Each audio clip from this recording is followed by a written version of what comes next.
নদীর ধারে ছোট্ট গ্রামটায় থাকত মায়া নামের এক বাচ্চা মেয়ে। প্রতিদিন বিকেলে সে নদীর পাড়ে বসে আকাশের দিকে তাকিয়ে থাকত।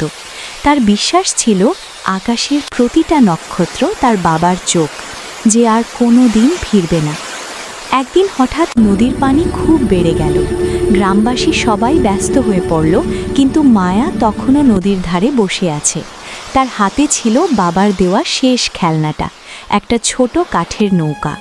পানি বাড়ার সাথে সাথে নৌকোটা ভেসে যেতে লাগলো। মায়া দৌড়ে নৌকোটাকে ধরতে গেল, কিন্তু স্রোত ছিল খুব শক্ত। নৌকোটা চোখের সামনে হারিয়ে গেল পানির গভীরে। মায়ার চোখে পানি জমল, কিন্তু সে কাঁদল না। সে শুধু আকাশের দিকে তাকিয়ে বলল, বাবা, সব কিছুই কি একদিন হারিয়ে যায়?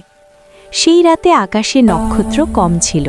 মায়া বুঝে গেল, প্রেম যেমন ধীরে ধীরে মুছে যায়, তেমনি নক্ষত্রদেরও একদিন মৃত্যু হয়।